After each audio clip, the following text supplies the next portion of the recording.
Bom, as medidas de associação, nós temos que entender que elas, na verdade, vão representar razões, né, frações ou relações existentes entre as incidências ou prevalências que vão acontecer entre os dois grupos de estudo. O grupo propriamente de estudo, né, de exposição, de intervenção, e o grupo de comparação, aquele grupo de controle que nós vamos ter. Então, na verdade, as medidas são do tipo razão e vão comparar duas medidas de frequência, né, tentando medir a força de relação estatística entre a variável e a doença. Nós já vimos também que uma grande pergunta, elas nos direcionam nos estudos epidemiológicos, né? Nosso objetivo final é saber se existe relação entre o fator de exposição e o desfecho que nós estamos estudando. E para isso, nós podemos estudar esse fator como sendo um fator de risco ou um fator de proteção. É a dúvida que vai ser gerada no final do estudo que nós temos que responder. Esse fator, ele é determinante daquele efeito, daquele desfecho, se tratava de um fator de risco ou de um fator de exposição, de proteção, né? E os estudos longitudinais, tanto prospectivos quanto os retrospectivos, eles vão nos permitir fazer esse tipo de análise, né? Então vamos dar continuidade aqui. Nós já vimos, né, que existe um importante fator envolvido, que é o fator causal, né, entre a causa e o efeito, né, entre os fatores que nós estaremos estudando e o desfecho, finalmente. E esses fatores eles vão poder se comportar como fatores de risco ou fatores de proteção, né? Na verdade, nós vamos chamar os fatores, né, relacionados, tanto de risco quanto de proteção, como variáveis independentes, pois elas são aquelas variáveis que vão nos guiar, vão direcionar o nosso estudo, independente da consequência do desfecho. Ou seja, elas vão estar presentes e influenciando o indivíduo de forma independente de todo o demais contexto. Já as medidas de efeito, né, o desfecho, ele vai estar se tratando de uma variável dependente, uma vez que ela vai ser consequência, né, da associação entre todos aqueles fatores de risco ou de proteção que nós começamos o estudo, nos quais nós começamos o estudo. Então, nós vimos também, na apresentação anterior, que toda essa equação, né, ela pode ser representada dessa forma. Ou seja, nós temos vários fatores de risco ou de proteção que, de forma associada, vão acabar determinando um desfecho qualquer. Então, várias variáveis independentes vão estar relacionadas com o indivíduo e vão gerar um desfecho que nós vamos chamar de variável dependente. Ela depende de todas as demais, certo? Então, esse modelo de apresentação, na qual nós temos várias variáveis independentes, né, se relacionando de alguma forma com o indivíduo, gerando um único desfecho, é o que nós costumamos estudar como sendo um exemplo, né, de múltiplas variáveis, de análise de múltiplas variáveis, né, ou de variáveis múltiplas, como ele costuma ser traduzido do inglês, tá? Então, esse daqui é o protótipo, a equação matemática de todo o nosso problema, né? Então, nós vamos ter lá o tabagismo ou não tabagismo, se ele é obeso, não é obeso. Cada uma dessas variáveis estão ali representadas com x1, x2, x3, e a consequência disso tudo é o y, é o desfecho do nosso problema, certo? Bom, então vamos começar então a analisar, né, as medidas de associação propriamente ditas. De uma forma genérica, elas vão poder ser classificadas de duas grandes formas, ou do ponto de vista dos riscos ou do ponto de vista das chances, né? Vamos começar primeiro falando de risco e fazendo a definição, trazendo a definição de risco. O que é um risco, então? Risco nada mais é do que a probabilidade de ocorrência de um evento favorável dentre todos os eventos possíveis. Essa é a definição básica de risco, né? Então, olha só, é uma outra definição que nós podemos ter. A probabilidade de uma pessoa sem a doença, porém exposta a certos fatores, vir a adoecer. Ou seja, quando nós falamos de risco, nós estamos assumindo as posições favoráveis dividido por todas as posições possíveis, os eventos possíveis. né? Então, temos todos esses indicadores aqui, que na verdade são indicadores que medem risco, né? O coeficiente de incidência, né?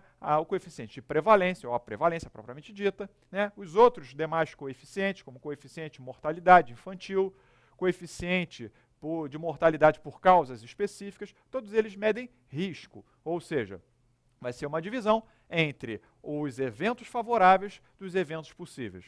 Quando nós falamos, por exemplo, de mortalidade infantil, temos ali nos eventos favoráveis os óbitos em menores de 1 ano de idade. E, nos eventos possíveis, todas aquelas crianças que nasceram, né, e que ainda têm menos de 1 ano de idade. Ou seja, todo o número de nascidos vivos naquele mesmo período, né? Quando nós falamos de mortalidade por causas específicas, exemplo, mortalidade por câncer de próstata, vamos ter ali nos eventos favoráveis os indivíduos, os homens, que morreram, né, de câncer de próstata em determinado período e local. E nos eventos possíveis, o nosso denominador, nós vamos ter quem? Apenas os homens, né? Porque mulher não vai poder morrer de câncer de próstata. Então, nós temos que ter essa definição bem sedimentada na nossa cabeça. O que é risco? Então, eventos favoráveis dividido por eventos possíveis, certo? Então, como se trata de uma probabilidade, todos esses valores, eles têm que estar variando entre 0 e 1, porque o número de eventos favoráveis é menor ou igual, no máximo ele é igual, ao número de eventos possíveis. Então, nessa divisão, temos que ter um valor que vai variar entre 0 e 1. Toda a probabilidade, ela vai estar variando entre 0 e 1 para a gente. Tudo bem? Bom, vamos em frente então. Tipos de riscos que nós vamos estar estudando nesse bloco. Estão eles lá, o risco absoluto ou risco atribuível, o risco relativo, a fração atribuível ao fator e a fração atribuível na população. Tá? Então, vamos estudar esses 4 tipos de riscos, né, de medida de associação na forma de risco que nós vamos ter. Vamos lá, então. Para a análise do risco, nós vamos começar entendendo uma tabela, chamada de tabela de contingência, que tem 2 colunas e 2 linhas, tabela 2x2. Essa tabela ela vai trazer para a gente algumas informações bem interessantes, como, por exemplo, né, dividindo ali, se o indivíduo possui ou não possui a doença e se ele foi ou não exposto a determinado fator, né, de risco ou de proteção. Então, essa tabela ela vai gerar 4 elementos ali nas suas células. Indivíduos que vão adoecer estando presente o fator de risco ou de proteção, indivíduos que, embora esteja presente esse fator de risco ou proteção, eles não adoecem, é o caso da unidade B ali, indivíduos que, sem o fator, sem estarem expostos ao fator, um fator qualquer, eles adoecem, é o caso do C, e os indivíduos que, mesmo estando ausente, né, o fator de exposição, eles continuam sem adoecer. Então, é o elemento D. Então, temos essa divisão desses 4 elementos, né, formando a nossa tabela de contingência. Podemos calcular de cara, a partir dessa tabela, o risco de adoecer entre os expostos, que a gente pode chamar de incidência de adoecer, né, entre aqueles que estão expostos a determinado fator. Essa incidência vai avaliar o seguinte: se ele é um exposto, o fator ele tem que estar presente. Então, a gente vai olhar horizontalmente nessa linha, né? Nós temos ali os indivíduos doentes, no qual foram expostos ao fator de exposição, que é a unidade A, o elemento A, dividido pelo total de indivíduos que foram expostos, né, àquele determinado fator. Ou seja, eventos favoráveis, o indivíduo adoecer. Eventos possíveis, qualquer indivíduo que estava no grupo dos expostos. Então, temos ali o risco de adoecer dentre os expostos, ou seja, a incidência, né, de adoecer dentre os expostos, como sendo a divisão entre A por A mais B. Prestar atenção que quando nós falamos de risco, nós normalmente utilizamos todos aqueles indivíduos possíveis que podem vir a adoecer. Por isso, na nossa divisão, no nosso denominador, nós temos A mais B. Tudo bem? Bom, Da mesma forma, podemos também calcular o risco de adoecer entre os não expostos, ou seja, a incidência de adoecer dentre os não expostos. Então, vamos pegar ali a linha do fator de exposição ausente, temos dois elementos, C e D, e vamos fazer a divisão dentre quem é que adoece nesse grupo, do grupo no qual não tem fator de exposição, é o elemento C. E quem é que poderia adoecer, né, dentre esse grupo, de todos os que não têm fator de exposição, C e D. Então, temos ali a incidência, o risco, né, de adoecer dentre os não expostos, como a razão entre C dividido por C mais D. Tá? Simples assim. Então, já calculamos a incidência ou risco dentre os expostos e a incidência ou risco de adoecer dentre os não expostos ao determinado fator. Bom, vamos ver um exemplo aqui para poder fixar essa informação. Então, vamos supor que tenhamos feito um trabalho qualquer e nós conseguimos construir essa tabela de contingência 2x2 com a seguinte informação: incidência de IAM, de infarto agudo do miocárdio, segundo o hábito de fumar. Então, temos ali indivíduos que tiveram ou que não tiveram o IAM, infartaram ou não infartaram, e aqueles que fumavam ou que não fumavam, que tinham o tabagismo presente como fator presente ou o tabagismo como um fator ausente.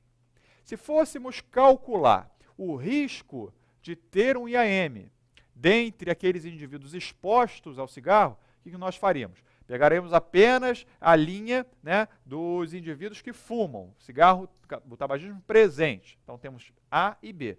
O risco de ter um evento agudo do miocárdio é o quê? É o 70 dividido pelo total de indivíduos, 420. Então, temos ali a nossa primeira incidência, 0,143. Ou seja, um valor entre 0 e 1, é uma probabilidade. Da mesma forma, nós podemos calcular o risco ou a incidência de ter um IAM dentre aqueles indivíduos que não fumam. Então, vamos fazer o quê? Pegar ali, ó, indivíduos que tiveram IAM, dentre aqueles no qual o cigarro está ausente. Então, temos 10 elementos. Qual é o total de indivíduos que não fuma? 600 indivíduos. Então, 10 dividido por 600, temos ali 0,016, como a probabilidade de um indivíduo ter um evento agudo do miocárdio, um IAM, dentre aqueles indivíduos que não fumam. Tá? Então, trabalhar muitas vezes com probabilidade nessa forma pode ser ruim para a gente, né, na hora de lidar com os números. Então, muitas vezes, nós transformamos essas proporções, né, em percentagens. Então, 0,143 é a mesma coisa que 14,3% e 0,016 é a mesma coisa que 1,6%. Tá? A incidência dos expostos e dos não expostos. Bom, vamos continuar então. Vamos ver então o nosso primeiro risco de todos esses que nós vamos estudar. O primeiro deles é o risco absoluto, também chamado de risco atribuível. Tá? O que ele vai estar medindo? Ele vai estar estimando o excesso absoluto do risco atribuível a determinada exposição, ou seja, a diferença entre a incidência no grupo de expostos em relação ao grupo dos não expostos. Então, olha só, é a diferença. Então, o risco absoluto, né, o risco atribuível, vai ser simplesmente você pegar a incidência de um elemento, no caso, a incidência dos expostos, e subtrair da incidência dos não expostos. Tá? Então, dessa equação, nós vamos ter o risco absoluto ou risco atribuível. O que ele vai estar medindo? Vai estar medindo qual é o risco adicional de vir a desenvolver a doença devido à exposição ao fator. Tá? No nosso exemplo aqui que nós tínhamos calculado o risco ou incidência dos expostos de 14,3%. E o risco, né, ou a incidência nos não expostos de 1,6%.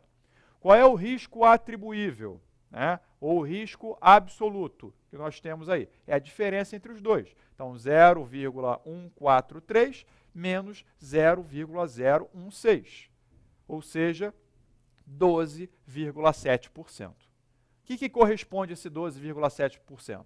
nós podemos dizer o seguinte, que dos 14 indivíduos, né, olha lá, a incidência no grupo dos expostos era de 14,3%.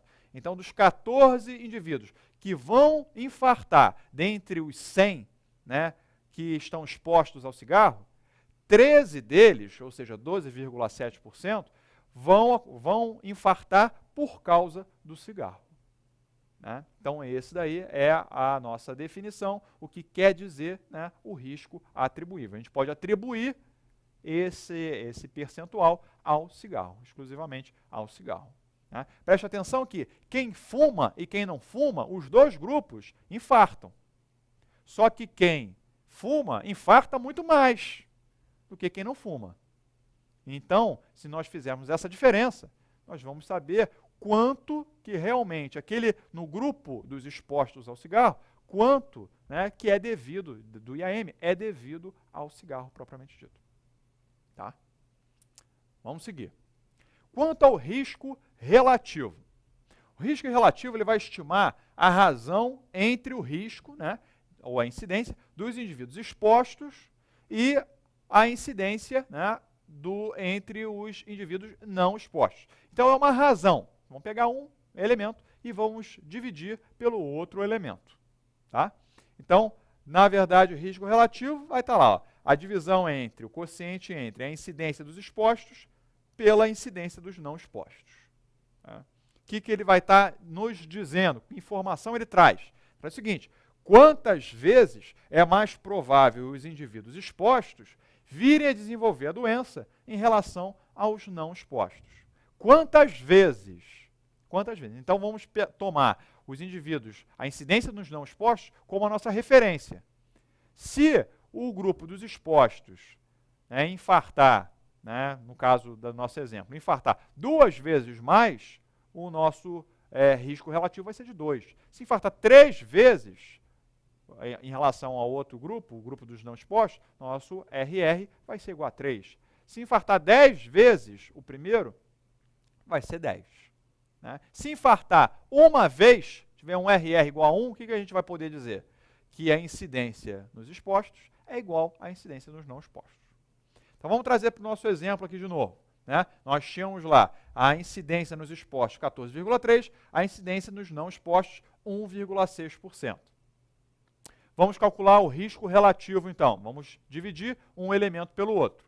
Então, 14,3%, ou 0,143, dividido por 1,6%, ou 0,016, vai dar 8,9.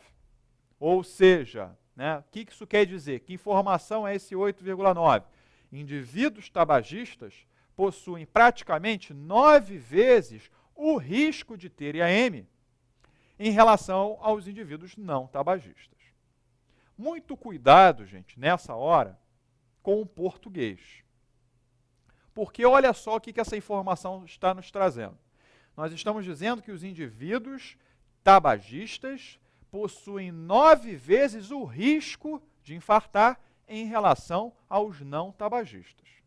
9 vezes o risco. Não é 9 vezes mais o risco. Porque nós estamos fazendo uma razão entre a incidência nos expostos e a incidência nos não expostos. Então, dizer que é 9 vezes o risco de um em relação ao outro é a mesma coisa, né, a gente dizer o seguinte, acompanha aqui. Vamos pegar, então, 14,3 e 1,6. Se nós traçarmos a diferença dentre esses dois grupos, nós vamos ver que a diferença é 8 vezes o menor grupo dos não tabagistas. Então, dizer que é 9 vezes o risco de ter IAM, de um grupo em relação ao outro, é a mesma coisa de dizer que é 8 vezes mais risco. Ou seja, a diferença é de 8 vezes. Então, é como se nós tivéssemos aqui 800% de risco, tá? Acima daquele valor basal que nós tivéssemos. Tá? Então, mesma coisa que 8 vezes mais risco. Toma cuidado, então, porque nós, quando colocar a palavra mais, né, para não complicar a nossa análise. Então, 9 vezes o risco do outro, ou 8 vezes mais risco. Né? Estamos falando apenas do excedente nesse momento. Tá? Vamos lá.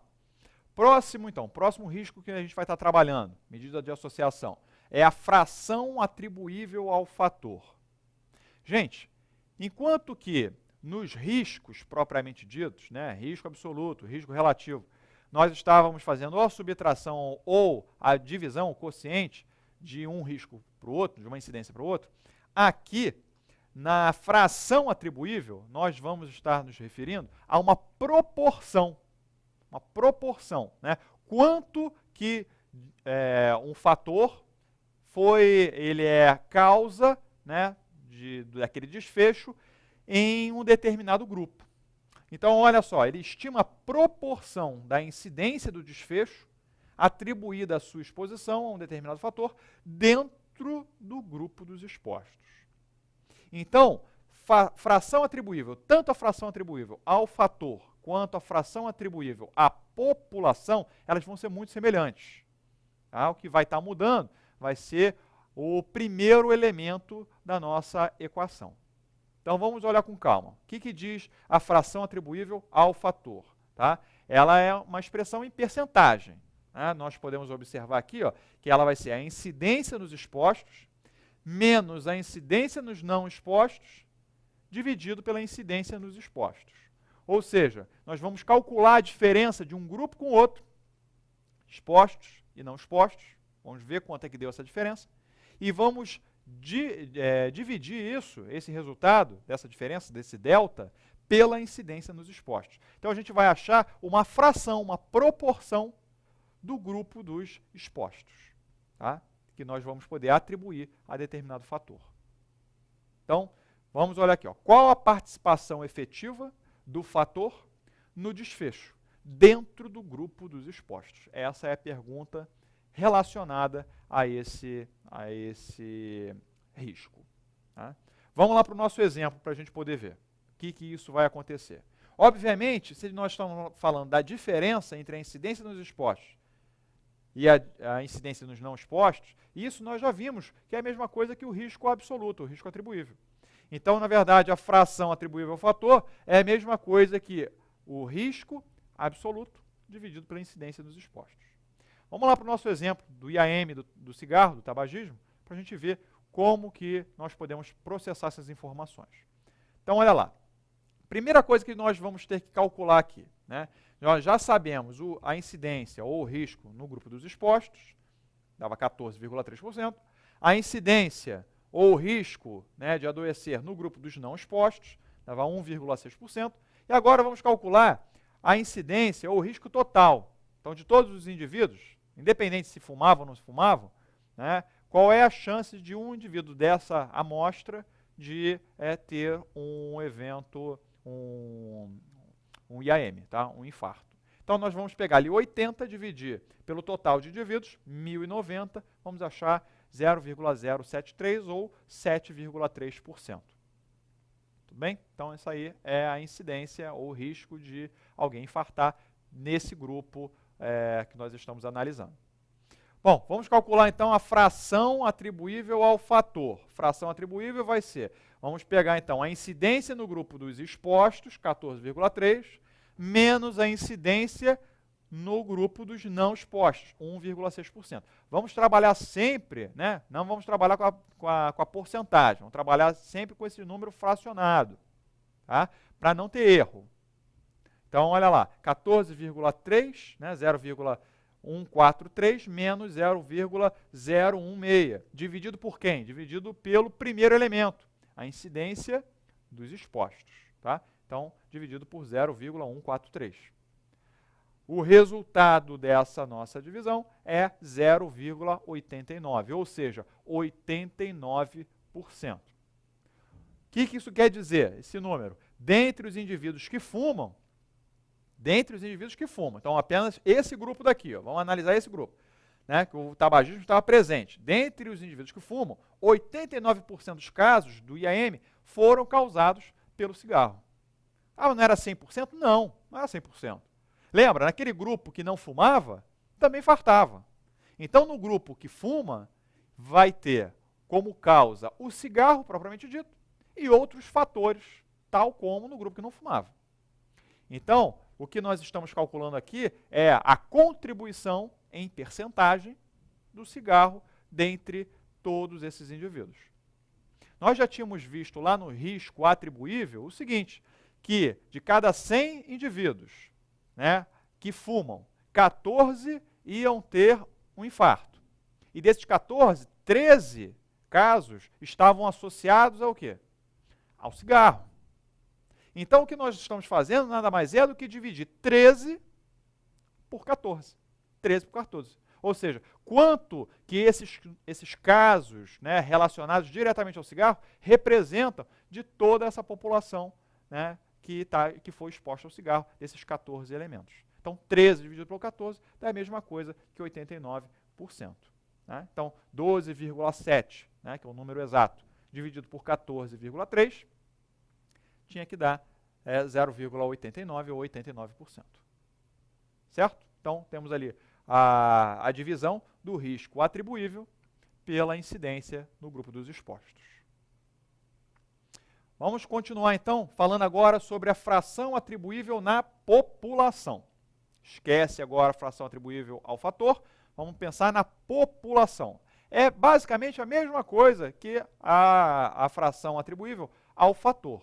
Só que agora nós vamos falar da população. Né? Então, ele vai estimar a proporção, mais uma vez, se a fração é uma proporção, uma percentagem, tá? Da incidência do desfecho na população atribuída à exposição a determinado fator. Então, a fórmula é muito semelhante à primeira. Tá?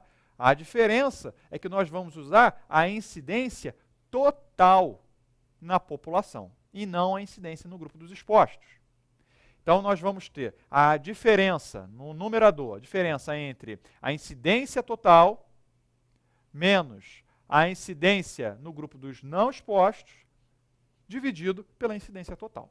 Então, a fórmula é basicamente a mesma, mudando apenas ali o primeiro fator, né, que deixa de ser incidência nos expostos, passa a ser incidência total. Então, o que ela vai estar medindo no final das contas?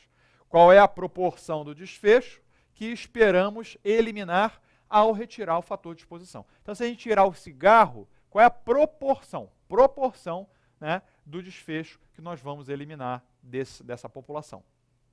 Então, vamos lá notar o seguinte, a incidência total menos a incidência no grupo dos não expostos não é, gente, a mesma coisa que a incidência no grupo dos expostos. Tá? Isso aqui é uma proporção. São números relativos. Então, pegar a incidência total menos a incidência nos não expostos, isso não é igual à incidência nos expostos. Tá? São frações. Então, tem que tomar cuidado com isso. Não dá para substituir o numerador ali pela incidência nos expostos. Está errado. Tá? Então, tem que ser essa subtração. Então, vamos ali, vamos olhar. Aqui, ó, como nós acabamos de mencionar. Então, temos 14,3 no grupo dos expostos, 1,6 no grupo dos não expostos e 7,3 de incidência total. Então, não existe uma relação linear entre esses elementos. Não dá para subtrair um do outro e tentar achar o terceiro. Não dá. Tá? Então, vamos lá. Vamos calcular, então, a incidência atribuível à população. Então, a incidência na população, 0,073, ou 7,3%, menos a incidência no grupo dos não expostos, né, que é 0,016, ou 1,6%. Vamos dividir isso por quem? Pela incidência total. Tá? Então, 0,073. Qual é o resultado? 0,78, ou 78%. Então, que informação é essa? O que esse 78 quer dizer? Seguinte, se os fumantes deixassem de fumar, haveria uma redução de 78% no número de IAM. Então, se os fumantes passassem a ser não fumantes, o número de IAM nesse grupo ia cair, ia reduzir 78%. Tá? Essa é a informação que está nos trazendo. Muito bem? Bom, Vamos dar continuidade, então, falar de mais uma medida de associação, que é a razão de prevalência, né? A razão de prevalência ela vai estimar quantas vezes mais doentes estão os expostos quando comparados aos não expostos, tá? Naquele momento da realização do estudo. Então, aqui, gente, nós não podemos falar de incidência. Nós vamos falar apenas de prevalência. Então, vamos medir a prevalência no grupo dos expostos, a prevalência no grupo dos não expostos e fazer o quociente disso daí, a divisão de um pelo outro. Certo? Então, ali a razão de prevalência nos expostos dividido pela prevalência nos não expostos. Isso vai ser utilizado para quê? Para estudos transversais. Nós já vimos que os estudos transversais nós não podemos calcular risco de adoecer, né? Nós não calculamos incidência, calculamos prevalência. Certo? Então, os estudos transversais é essa medida de associação a mais utilizada. Então, razão de prevalência. Bom, finalmente chegamos em uma outra forma de associar os resultados. Além dos riscos, nós podemos calcular também as chances, ou odds, né? E a definição de odds é completamente diferente da definição de risco. Risco era eventos possíveis, né, favoráveis, dividido pelos eventos possíveis. Então, favoráveis dividido por possíveis. A dividido por A mais B, né? C dividido por C mais D. Aqui não. Em chance, nós vamos calcular a probabilidade de um evento ocorrer e vamos dividir pela probabilidade do evento não ocorrer. Então, o elemento que vai estar no numerador, ele não se repete no denominador. Então, é evento ocorrer dividido pelo evento não ocorrer, tá? Não pela soma do total de eventos. Então, olha só o que nós temos. Razão de chances, né, que é o odds ratio, que nós sempre ouvimos falar, nada mais é do que a razão entre cada chance, cada odds, no grupo dos expostos e no grupo dos não expostos. Então, olha lá, ó, é a razão entre os odds dos pacientes expostos, por exemplo, a uma droga qualquer, uma substância, um tratamento, né, e o odds dos pacientes não expostos. Então, o odds, por si só, a chance, já é uma razão. Então, vamos calcular a chance, né, a razão de um grupo, dos expostos, e a chance, a razão no outro grupo, dos não expostos. Para calcular o odds ratio, a razão de chance, nós vamos dividir essas duas razões. Tá? Então, isso que nós vamos fazer. Normalmente, quando a prevalência de determinado agravo, né, de determinada doença, daquele evento que nós estamos estudando, quando a prevalência ela é baixa, o que é prevalência baixa? Menor do que 10%, né, pequena, o odds ratio, ele se assemelha, se aproxima muito do risco relativo. Então, nós podemos interpretar o odds ratio como se fosse um risco relativo. Tá? Eles são conceitualmente diferentes, mas nessas situações de baixa prevalência, eles se aproximam. Tá? Então, podemos tentar estipular, né, inferir a respeito do odds ratio como se fosse um risco relativo. Bom, vamos lá para a nossa tabela de contingência, aquele mesmo problema que nós tínhamos antes. Doença e fator de exposição. Né? Enquanto que no risco dos expostos nós calculávamos A dividido por A mais B, e o risco, né, ou a incidência nos não expostos ao fator era C dividido por C mais D, aqui no odds ou na chance, né, do grupo dos expostos, nós vamos ter a chance de acontecer um evento, ou seja, do indivíduo estar doente, né, estando presente o fator de exposição, A, dividido pela probabilidade do indivíduo não estar doente, dentre aquele grupo que está exposto ao fator de exposição. Então, olhando apenas essa linha daqui, nós vamos dividir A por B. Essa é a chance de adoecer no grupo exposto. Da mesma forma, a chance de adoecer no grupo não exposto vai ser dado pelo quociente entre C por D. Então, quem está doente dividido por quem não está doente. Tá? Essa é a chance ou razão. Tá? Chance ou odds. Bom, Quando formos calcular o odds ratio, ou a razão de chance, o que nós faremos? Pegaremos a chance entre os expostos e vamos dividir pela chance nos não expostos. Ou seja, vamos dividir A por B, vamos dividir isso por C dividido por D.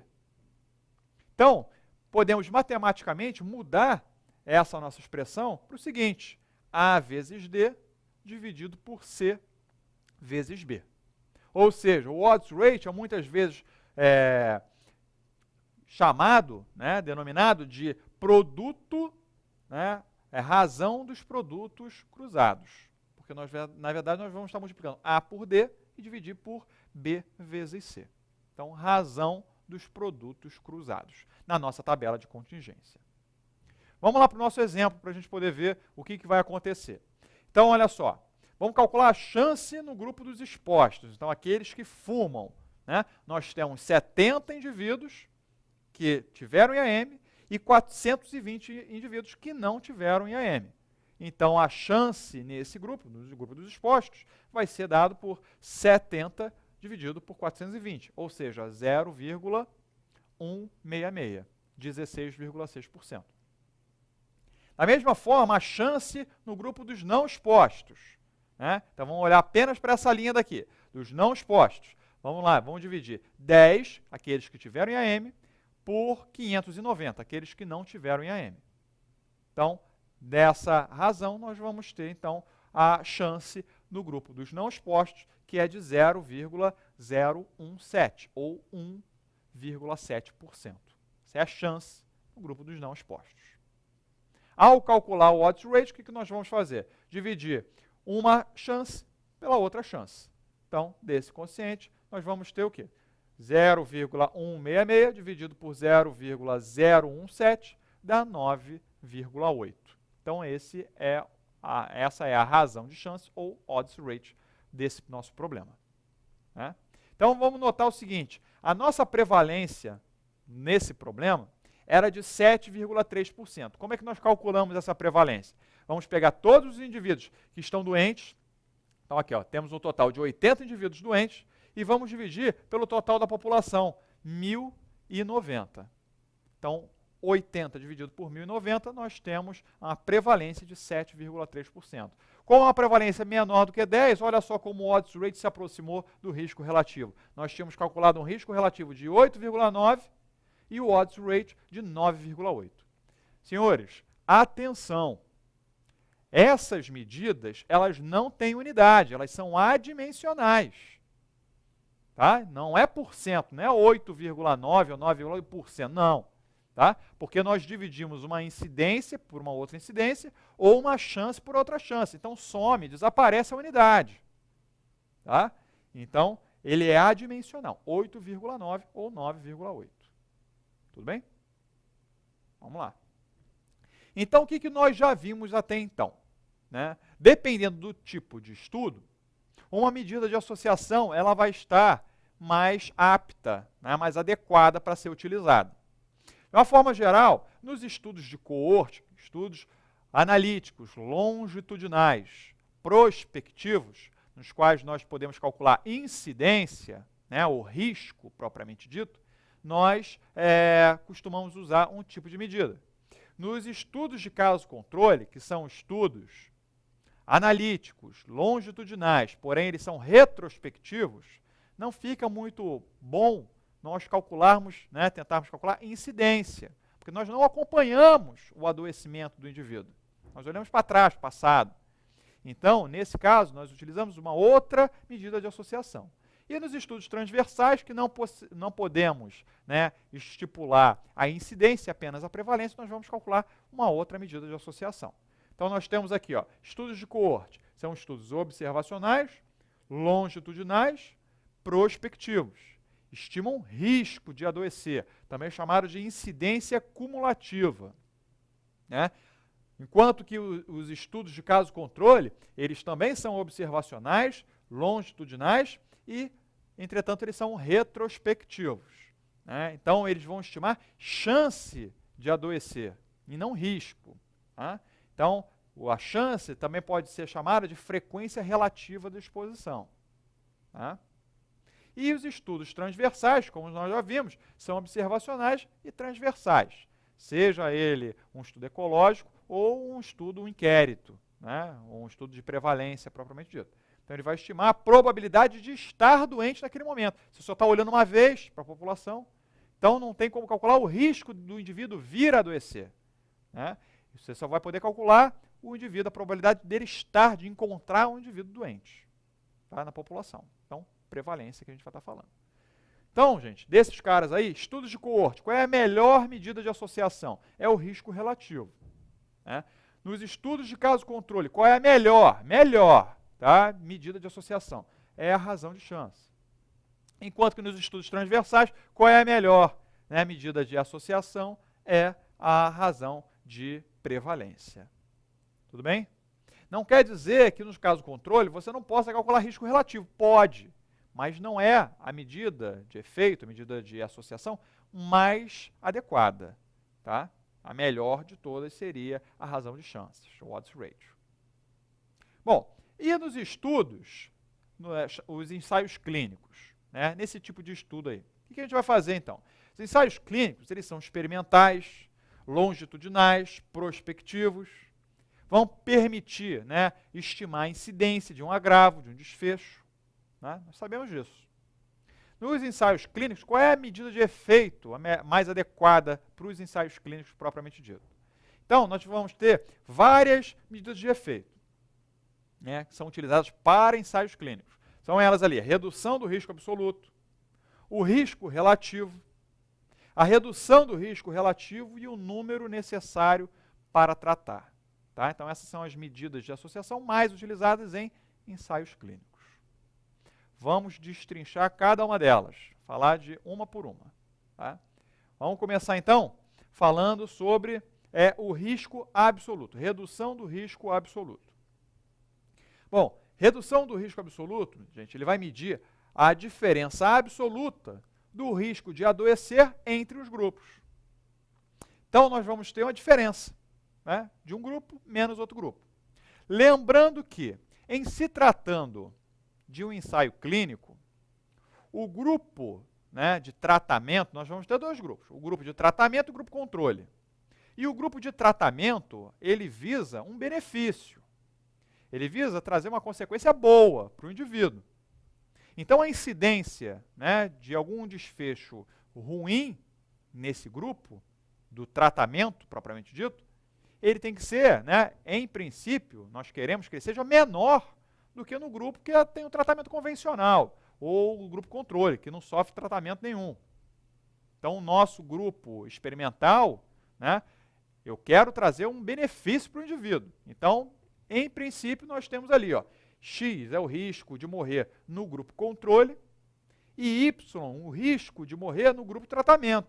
E, em princípio, o risco de morrer no grupo de tratamento deve ser menor do que no grupo controle, porque eu estou trazendo benefício para o indivíduo.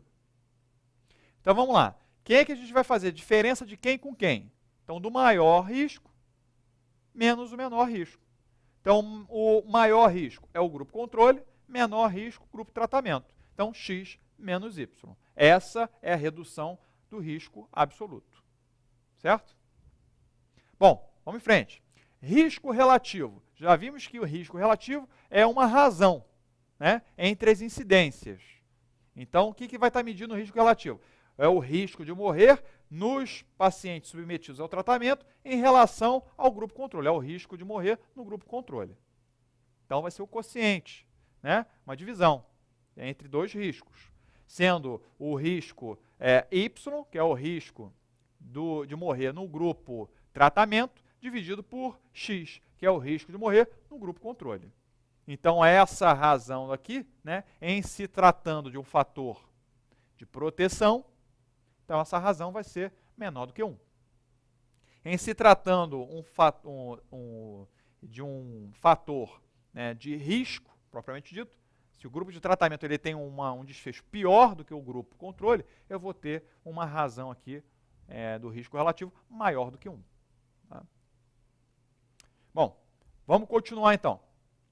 Redução do risco relativo, o RRR. O que ele vai estar medindo? Ele é o complemento do risco relativo.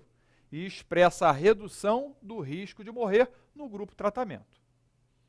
Então, nós vamos pegar a unidade, 1, e vamos subtrair do risco relativo, tá? Que nós já vimos que é a relação de y com x, tá? A razão de y com x. Então, 1 menos y dividido por x. Esse é a redução do risco relativo. E número necessário para tratar? Ele vai indicar se o benefício oferecido pela nova terapia retribui o esforço e o custo de sua aquisição. Então, ele vai trazer isso aí em cunhos práticos para a gente, né? Vamos ver, nós tivemos um esforço danado, gastamos muito dinheiro para poder fazer esse trabalho e chegar a essa conclusão. Mas será que na prática ele vai valer a pena? Qual é o número de indivíduos que eu vou precisar tratar efetivamente para poder ter um benefício, né, no meu grupo tratamento em relação ao grupo controle? Tá? Então, vamos ver um exemplo disso para a gente poder fixar. Então, temos ali, ó, no ensaio clínico, um estudo controlado, 20% dos doentes no grupo controle morreram, comparados com 15% que receberam um novo tratamento. Então, no estudo controlado, 20% dos controles morreram, né, dos doentes morreram, e 15%, né, dos indivíduos submetidos a um novo tratamento morreram. Então, o grupo que foi submetido a um novo tratamento morreu menos do que no grupo controle. Vamos calcular, então, a redução do risco absoluto. Qual é a redução do risco absoluto? X menos Y. Então, maior a mortalidade. Qual grupo? Grupo controle, menos o grupo de tratamento. Então, vamos ter 20 menos 15%. Risco relativo é a divisão de um pelo outro.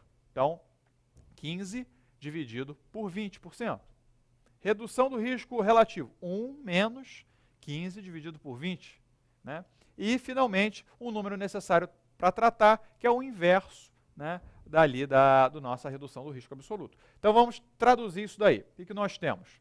Então, redução do risco absoluto, 0,20 menos 0,15. 20% menos 15%. Vamos trabalhar sempre com números fracionados. Tá? 0,05 ou 5%. Essa é a redução absoluta do risco. Risco relativo, y dividido por x, ou seja, 0,15 dividido por 0,20. 0,75, ou seja, né, 75% de risco relativo. Redução do risco relativo, 1 menos y dividido por x. Então, já calculamos ele aqui, né, 0,75, 1 menos 0,75, então temos 0,25 como redução do risco relativo. E, finalmente, número necessário para tratar é o inverso, na verdade, de quem? Da redução do risco absoluto, né, dessa nossa subtração. Então, temos 1 dividido por 0,05, total de 20. Tá? Então, o que nós podemos reparar, gente, quando nós falamos de número necessário para tratar? Primeiro, o número necessário para tratar, ele é a mesma coisa que 1 dividido por x menos y, ou como x menos y é a redução do risco absoluto, né, é a mesma coisa dizer que é o inverso da redução do risco absoluto. Né? E como ele é o inverso, nós temos essas medidas possíveis. Ou seja, toda vez que a diferença entre as incidências no grupo controle, no grupo tratamento, se a diferença for muito grande, né, o grupo tratamento ele trouxer um benefício muito grande, ele for muito discrepante do grupo controle, então o número necessário, a diferença entre o R e RA, ela vai ser muito grande. Portanto, o número necessário para tratar vai ser pequeno. Eu vou precisar tratar poucas pessoas para trazer o benefício para alguém. Da mesma forma, se a diferença entre essas duas incidências for muito próxima, for muito pequena, o grupo de tratamento trouxe um benefício muito pequeno em relação ao grupo controle. Então, o RRA deu um valor muito pequeno, a diferença deu um valor muito pequeno. Então, o NNT, o número necessário para tratar vai ser enorme. Vou precisar tratar muita gente para poder trazer benefício para uma pessoa. Tá? Então, essa relação daí é importantíssima para nós.